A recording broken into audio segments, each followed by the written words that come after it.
మనం ఇండియాలో ఉంటున్నాం కదన్నా, భారతదేశంలో ఉంటున్నాము. విభిన్న మతాలు, సంస్కృతులు ఉంటాయి కదండి. సో అందరితో మనం కలిసి ఉన్నప్పుడు వాళ్ళు మనకి హ్యాపీ క్రిస్మస్ చెప్తే మనం హ్యాపీ పొంగల్ అలా చెప్పచ్చా, క్రైస్తవులు చెప్పచ్చా అనే ప్రశ్న చాలా మందికి ఉంది. చాలా వివరణ ఇచ్చారు ఈయన, మీ వివరణ కూడా మాకు చెప్పండి. Okay, excellent. మనిషిని మనిషిగా చూడమని బైబిల్ చెప్తోంది. హిందువుగా చూడమని, ముస్లింగా చూడమని, క్రైస్తవుడిగా చూడమని చెప్పట్లేదు. మనిషి దేవుని స్వరూపమందు దేవుని పోలిక చొప్పున ఉన్నాడు. క్రైస్తవుని పోలిక చొప్పున, హిందూ పోలిక చొప్పున, ముస్లిం పోలిక చొప్పున లేడు. అందరికీ దేవుడు ప్రతి మనిషి ఎవరైనా సరే దేవుని స్వరూపము, దేవుని పోలిక. ఒకడు సంతోషపడుతూ ఉంటే ఆ సంతోషంలో వాడిని అభినందించడం, వాడితో పాటు సెలబ్రేట్ చేసుకోవటం తప్పేమీ కా, ఏ తప్పు లేదు. అయితే దాని వెనకున్నటువంటి మతపరమైనటువంటి ఆలోచనలతో ఏకీభవించకుండా చేయాలి. మళ్ళీ చెప్పనా, సంతోషంలో పాల్గొనాలి, కానీ మతపరమైనటువంటి ఆలోచనలు, విగ్రహపరమైనటువంటి ఆలోచనలతో పాల్గొనకుండా చేయాలి. ఆరాధన. విగ్రహపరమైనటువంటి ఆలోచనలు అంటే ఏమిటంటే, ప్రతి విగ్రహము ఒక భావజాలంతో వస్తుంది. ఉదాహరణకు హోలీ అంటే ఏంటి? తెలుగు ఇంగ్లీష్ హోలీ కాదు, హోలీ పండగ. హోలీ కాదు, రంగులు కాదు, రంగులు బైక్ కనిపిస్తాయి. దాని వెనకున్నటువంటి భావజాలం ఏమిటంటే, హోలిక అనే ఒక స్త్రీని కాల్చి చంపిన దినం అది. మళ్ళీ చెప్పనా, హోలిక అనేటటువంటి ఒక స్త్రీని దహించినటువంటి హోలికా దహన్ అని ఈ రోజుకు కూడా ప్రతి హోలీ పండుగ రోజు చేస్తారు. Do you agree with it? ఒక స్త్రీని నడి రోడ్డున కాల్చి చంపడం, కిరసనాయలు పోసి హ్యాపీ హోలీ అని చెప్పగలమా? రంగులు పోయేంత వరకు నో ప్రాబ్లం, కలిసి ఆడేంత వరకు నో ప్రాబ్లం, కానీ ఆ భావజాలంతో నేను ఏకీభవించను. ఎలా చెప్తావు? Be creative in doing that. ఆలోచించి నీ నీ నీ భావజాలాన్ని, నేను దాంతో ఏకీభవించను, కానీ నువ్వు సంతోషంగా ఉండడం నాకు ఇష్టం, నీతో పాటు నేను సంతోషంగా ఉంటాను అని చెప్పే పరిణతి నీలో రావాలి. విజయదశమి ఏం పండగది చెప్పండి? సంక్రాంతి? అదే సార్. దసరా అంటే అర్థమేంటి సార్? దేవి నవరాత్రి. నీ కాలం. దసరా అంటే 10 తలకాయలోని చంపిన దినమయ్యా. దశహర. పండగలన్నీ చంపినందుకే చేస్తారు. మీకు అర్థమవుతుందా? సంక్రాంతి ఒక్కటే మన పండగ. ఎస్, మనకు కూడా ఉంది హార్వెస్ట్ ఫెస్టివల్. బైబిల్ గ్రంథం చెప్తోంది కోతకాలపు పండగ సంక్రాంతి. సంక్రాంతి అన్ని సంస్కృతుల్లో ఉంది.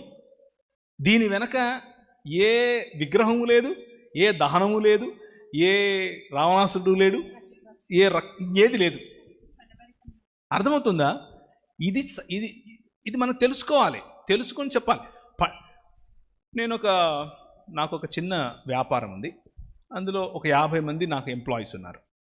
నా ఎంప్లాయీస్లో ఓన్లీ క్రైస్తవులే ఉంటారా?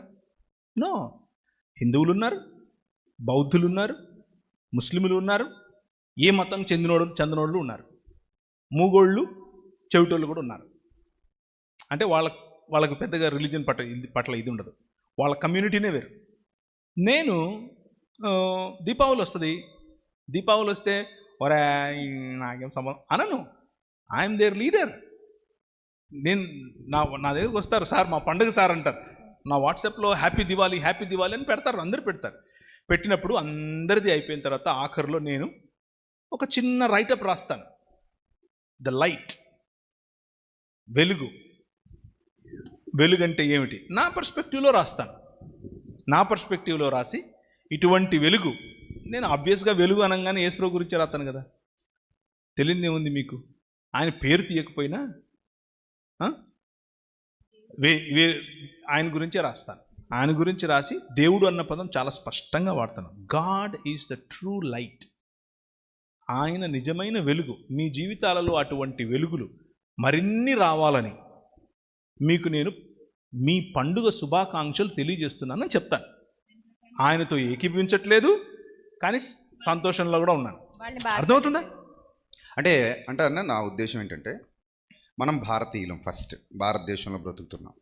భారతీయులుగా భారతదేశంలో బ్రతుకుతూ మన విశ్వాసాన్ని మనం కంటిన్యూ చేసుకుంటూ వెళ్ళిపోతాం. చావు వరకు మన విశ్వాసం మంది, ఇతరుల విశ్వాసాలు ఇతరులవి, మనకు సంబంధం లేదు. అయినప్పటికీ వాళ్ళు మనం కలిసి బ్రతుకుతున్నాం కాబట్టి, లైక్ మీ కంపెనీలో ఎలాగైతే మీరు సహోదర భావంతో లైక్ అన్ ఇండియన్గా ఎలాగైతే వాళ్ళతో కలిసి, అంటే మీకు క్రిస్మస్ శుభాకాంక్షలు చెప్పినప్పుడు మీరు కూడా వాడికి సంక్రాంతి శుభాకాంక్షలు చెబుతూ ఒక సహోదర భావాన్ని పంచుకుంటూ ముందుకెళ్ళిపోతున్నారు. ఎస్, దీన్ని కూడా కొంతమంది భూతత్వంలో చూసి, అరెరే నీ క్రిస్మస్ శుభాకాంక్షలు చెప్తే నువ్వు స్వీకరించవచ్చు, కానీ వాళ్ళకు నువ్వు సంక్రాంతి శుభాకాంక్షలు చెప్పరాదు, చెబితే నువ్వు ఏకీభవించేసినట్టే, వాళ్ళ వర్షిప్ నువ్వు చేసేసినట్టే అన్నట్టు. ఇప్పుడు అలా అనుకున్నప్పుడు వాళ్ళు క్రిస్మస్ సంక్రాంతిలో వర్షిప్ ఏం లేదు, ఉందనుకుందాం, కాసేపు ఉందనుకుందాం. ఇప్పుడు వాళ్ళు క్రిస్మస్ శుభాకాంక్షలు చెప్పినప్పుడు మరి వాళ్ళు క్రిస్మస్ చేసేసినట్టే, క్రీస్తుని వర్షిప్ చేసేసినట్టే అనడానికి లేదు కదా. నా పాయింట్ అది. యా, మనం అంటే ఇతరులని ఎందుకు బాధ పెట్టాలి?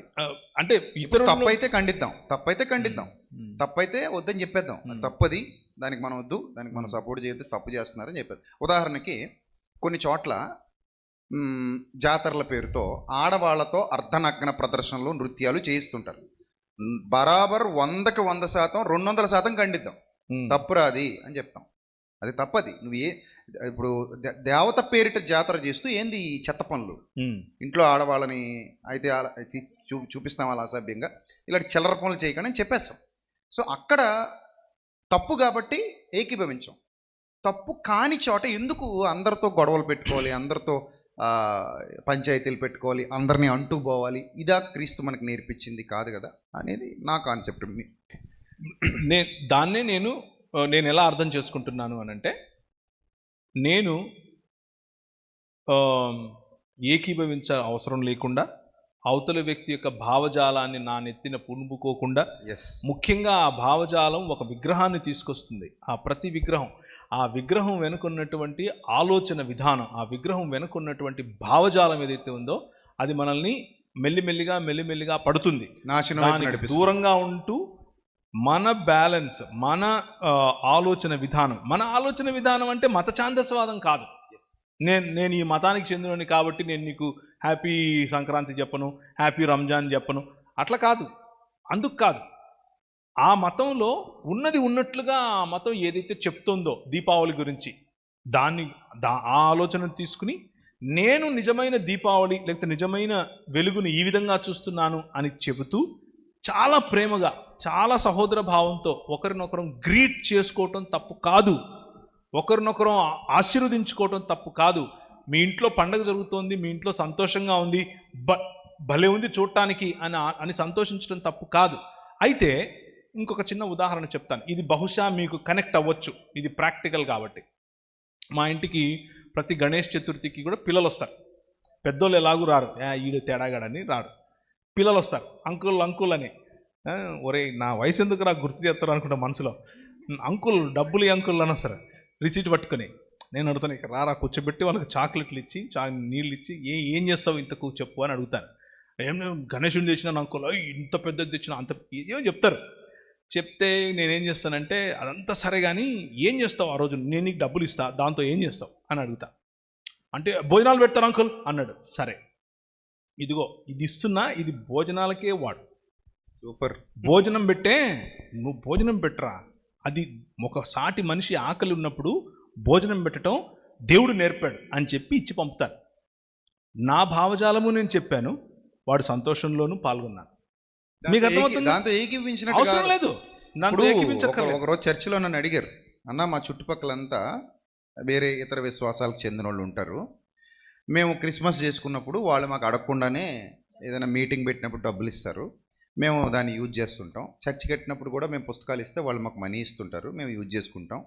వాళ్ళు వినాయక చవితి చేస్తామని చెప్పి మా దగ్గరకు వస్తారు, అప్పుడు మమ్మల్ని చందా అడుగుతారు, మేము ఇవ్వాలా వద్దా అని అడిగారు. అప్పుడు నేను ఏమన్నానంటే, మీరు తెచ్చుకున్నారుగా వాళ్ళ దగ్గర నుంచి, మీరు తెచ్చుకున్నారు అంటే చర్చి కట్టడానికి తెచ్చుకున్నారు, పండగలప్పుడు తెచ్చుకున్నారు, కవర్లు ఇచ్చి మరీ తెచ్చుకున్నారు. మరి అలాంటప్పుడు మీరు తెచ్చుకున్నప్పుడు ఈ ఊరికి ఆ ఊరు ఎంత దూరం, ఆ ఊరికి ఈ ఊరు ఎంత దూరం, మీరు కూడా ఇవ్వాల్సిన వాళ్ళే ఉంటారు. వాళ్ళు ఏ విధంగా వాడతారనేది మీకు అనవసరం, మీరు ఏ విధంగా వాడతారనేది వాళ్ళకి అనవసరం, ఇచ్చారు. సో ఇప్పుడు మీరు కూడా మరి ఇవ్వాలి తెచ్చుకున్నప్పుడు. వన్స్ మీరు తెచ్చుకోలేదు అనుకుందాం, అప్పుడు ఇంకొక ఆప్షన్ ఉంది, మీరు తెచ్చుకోలేదు అనుకుందాం. అప్పుడు మీరు ఒకటి అనొచ్చు, నేను ఎప్పుడు మిమ్మల్ని ఏం అడగలేదు, మీరు కూడా నన్ను ఏం అడగండి అని కూడా అనొచ్చు. అది మీ రైట్. అది లేదా నేనైతే ఏం చేస్తానో కూడా చెప్పానన్న. నేనైతే ఏం చేస్తానంటే మీరు సేమ్ ఇదే ఏం చేస్తారా, మీరు భోజనాలు పెడతామన్నా, అన్నదానం చేస్తామన్నా, అయితే దానికే వాడండి. సేమ్ ఇదే విషయం చెప్పాను నేను, దానికే వాడండి, హ్యాపీగా వాడుకోండి, యూజ్ చేసుకోండి. అలా ఇచ్చినందువల్ల ఆ విశ్వాసంతో కానీ లేదా జరుగుతున్న కార్యక్రమాలతో కానీ, లేదా ఇందాక చెప్పినట్టు ఆ జాతరలో చేసే అర్ధనగ్న నృత్య అన్ని చోట్ల చేయరు, అవి కూడా ఎక్కడో అక్కడక్కడ కొంతమంది చేస్తుంటారు, వాటితో కానీ మనం ఏకీపించినట్టు కాదు కదా. ఎందుకు ఇంత చేయొద్దు, అలాంటి వాటికి మనం సపోర్ట్ చేయొద్దు, అలాంటి వారికి డబ్బులు ఇవ్వద్దు, అలాంటి వాటి చోటికి వెళ్ళొద్దు, అలాంటి వాళ్ళని ప్రోత్సహించొద్దు. ఆయన సంకుచిత హృదయం ఎందుకు, విశాలంగా ఆలోచించండి, విశాలంగా ఆలోచించాలి, అందరిని ప్రేమించండి అని చెప్పాము.